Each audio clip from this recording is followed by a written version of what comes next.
The average American touches their phone 2,600 times every single day. The more time they spend on their phone, the more ads and content they consume, and the more money those that design this phone make. These designers clearly have different goals for our lives than we do.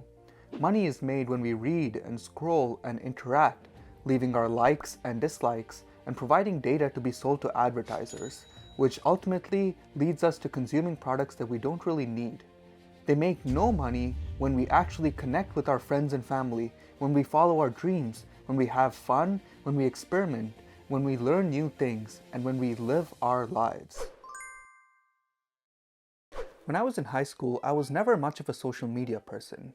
I would check Instagram, a few times a day, just to see what my friends were doing and see if I got any messages.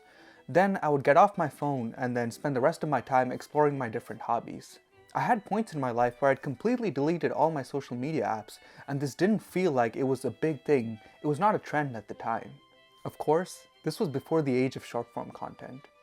Now, reels that have been specifically designed to either excite me or anger me are being showed on an infinite loop on my phone. Before I know it, an hour and a half has already passed, and all I wanted to do was just respond to my friend. This is not an accident, it's by design. It's how social media companies funnel you into hours and hours of wasted time. Now you might tell me, Surya, I need my phone to keep up with the world. It helps me connect with my friends and my family. It helps me keep up with world events, and it helps me take breaks from my stressful day and keeps me happy throughout my life. Why would I ever get rid of it? How is it affecting me? To that I say, my friend, you couldn't be further away from the truth.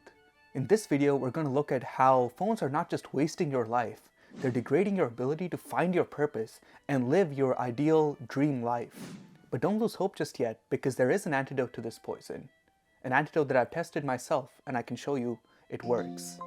So, if you want to start living your dream life, drop a like and subscribe below. It'll really help my small channel grow. And let's jump right in. There's tons of advice out there on how to find your purpose and how to live a meaningful life. But at the end of the day, you need to find this meaning on your own. And to do that, you need to be able to focus. So there are actually 3 layers of focus that you need to master to be able to find your purpose in life. These layers of focus were coined by James Williams, who is an ex-Google strategist, he's an author, and he's a philosopher, and he wrote the book Stand Out of Our Light. Your first layer of focus is your spotlight. Your spotlight refers to short-term, immediate actions that you are focused on. These are things that you're working on right now in the present. For example, when you wake up in the morning and all you want to do is make a cup of coffee, your spotlight is focused on making that cup of coffee. Your spotlight involves narrowing down your vision, like putting blinders on a horse, so that all you can focus on is the task currently at hand. So if this spotlight gets distracted or disrupted or gets taken away from you, you lose the ability to focus on near-term actions, things that you have to do in the present. Your second layer of focus is what's called your starlight. Your starlight is your ability to focus and execute longer-term goals, like writing a book or starting a business. To reach these longer-term goals, you need to be able to keep your eye on what's important to you personally without losing your direction and getting distracted by other people's goals. James named it Starlight because he says when you feel lost, you look up at the stars to give you direction in your life. If you lose your starlight, you lose track of your longer-term goals and the ability to execute the big picture in your life. The last layer of focus is what's called your daylight. Your daylight gives you the ability to actually find what goals are important to you in the first place. How do you know whether you want to write a book or start a business? You can't know these things unless you've had time to sit and reflect and think about how your future will pan out. So your daylight is your ability to sit still and explore internally and find your purpose, your inner goals, so that you can start executing on them. James calls this daylight because he says only when a scene is flooded with daylight, you can see all the little fine details of your life. So if you lose your sense of daylight, you will never be able to see who you are, what you want to do, or where you want to go. Without your daylight, you don't have the mental capacity to form a coherent image of yourself, and the world just stops making sense to you. So building a meaningful life actually starts with your daylight. We need to sit and meditate on what's truly important to us while avoiding societal traps and manipulations. I've already made a video on how to avoid these traps and manipulations and how to identify them at their root. So if that sounds interesting, you can watch that video after this one. So once we've arrived at our unique and individual purpose, we can start using our Starlight to execute on this long-term vision. To do that, we have to break our long-term vision down into specific daily tasks, and then we'll use our Spotlight to execute on these immediate daily tasks. So this means we rely on all three types of focus to compound over days, months, weeks, years to finally live our dream life. We can see that losing our focus at any one of these layers completely collapses our ability to find meaning in our life. But here's a shocking fact for you. That phone in your pocket is systematically degrading each and every layer of your focus so that it makes it impossible for you to find and execute on your purpose. It replaces your Spotlight, your Starlight, and your Daylight with its own synthetic and poisoned version, with Screenlight. So earlier in the video, we established that the more of your time and attention these companies can capture, the more money they make. So their ultimate agenda is very simple. You should spend as much time on your phone as possible. To achieve this, they use a framework that I like to call the social media funnel. Here's how this works. So let's say I'm a student. I haven't had much time to reflect on where I want my life to go, but for now, I'm focused on getting my master's degree. I want to graduate at the top of my class and get a job in the industry as soon as I graduate. My Daylight hasn't fully developed yet because I haven't had the mindfulness to sit and reflect. Nevertheless, my Starlight is focused on achieving my master's degree, which means my Spotlight will be focused on relevant academic tasks day to day. So, my task for today is a simple homework assignment, writing an essay. I sit down to write this essay and I start a timer for, let's say, 3 hours. In these 3 hours, I want to completely finish my essay. My blinders are on and my Spotlight is focused on writing this essay. Oh, what was that? I just received a notification on my phone. Let me just check it real quick. Oh, someone texted me. I haven't messaged this person in a long time. Let's see what they want. And maybe I'll just quickly respond to them before I get back to my essay. Okay, so let's stop right here. Your Spotlight has already been replaced by your Screenlight. This is stage 1 of the funnel. Your focus was shifted away from your important and immediate task onto your phone. Now, even if you quickly reply to your friend and get back to your task, studies have shown that it'll take an average of 22 minutes to be able to get your Spotlight back and focus on your essay. But we both know that we won't return to our essay just yet.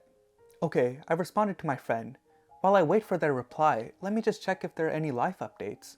Oh, they've posted a story. Let's go through their story. And while I'm at it, let's just go through everyone else's stories as well. Oh, one of my friends is having a vacation in the Bahamas. One of my friends has started a business and they're earning 10K each month. Another friend is at a party downtown and it looks like they're having a great time. Another posted a picture with their boyfriend. How cute. Wait, what am I doing with my life? Why am I sitting here on a Friday evening doing homework? I really should be starting a business, or I should be getting into a relationship, or I should take a vacation. Okay, so let's stop here again. Now your Starlight has been replaced by Screenlight. This is stage 2 of the funnel. You were once focused on one long-term goal, graduate at the top of your class and get a job right after. Now you're starting to have all these thoughts and insecurities about going to parties, starting a business, getting into a relationship, going on vacation. None of these goals are your own. They're light from distant stars brought to you through Screenlight. They are other people's goals that are making you doubt your own direction. But the funnel doesn't stop here. Now I'm feeling overwhelmed, I'm feeling insecure. My mind is racing. I'm wasting my life. I don't know what I'm doing. I should take a break. I should look for that party that's close by. I should try to book a vacation. Let me look up some side hustles that I can start on YouTube. But I'm continuing to scroll through my feed while all these thoughts are racing in my head. At this point, I'm not even paying attention to all the short form media that's showing up. It's just like noise in the background. I'm doing it subconsciously. I've been bombarding my brain with useless information, overstimulating it to the point of numbness, after which I was just scrolling without paying any attention while being stuck in my own thoughts. Not only that, but I've programmed my mind to want this overstimulation every time I face a little bit of overwhelm. So now, 3 hours have passed. My paper is completely unwritten. I'm starting to doubt my long-term goals. I'm starting to doubt my life as a whole. I'm overwhelmed, I'm anxious, but instead of reflecting on it, I'm just scrolling through my phone. How did we get here? Well, we were clearly funneled here. We spent a minute just replying to a text. We spent 5 minutes waiting and scrolling through people's life updates through their stories. We spent 10 minutes just scrolling through our feed, and before we know it, we've spent hours on an endless loop of overstimulating content. So your focus was systematically stolen from the shortest term to the longest term. So what can we do to stop it? What can we do to regain our ability to find our meaning in life? What can we do to break our phone addiction? Well, the main downside with smartphones is that all the great, beautiful, useful stuff is blended with all the wasteful and harmful stuff. This means we don't exactly know when we stop using our phone and when our phone starts using us. This is where the concept of digital minimalism comes in. It was coined by an author named Newport in his book about digital minimalism, and it refers to the movement of intentionally spending time on your phone so you can take advantage of all the benefits while avoiding all the harm. It has 3 core principles. The first is choice and intention. It means you only use technology when you want to and how you want to. The second is optimizing your tools. This means only having things in your toolbox that benefit your life and separating the good from the bad. The third is accepting that you won't be everywhere all the time. Digital minimalists are happy with this feeling of FOMO, which tech companies like to capitalize on. They know that sometimes they're okay missing out, especially on things that don't add value to their life. Newport says that people don't succumb to screens because they're lazy, but instead because billions of dollars have been invested to make this outcome inevitable. This is also one of the points I touch on in my video about the systematic theft of time and attention. So this is your antidote, digital minimalism.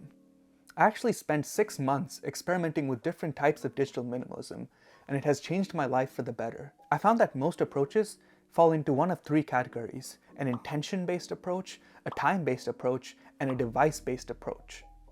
I explored all of these approaches and found one single decision that saves me more than 4 hours of screen time each day. It has given me time to think and reflect and explore my hobbies and talk to all of you through my YouTube channel. It has returned to me my daylight. So if you're interested in my experience with digital minimalism, you can watch my next video right here as soon as it comes out. Thank you for watching, and I'll see you in the next one.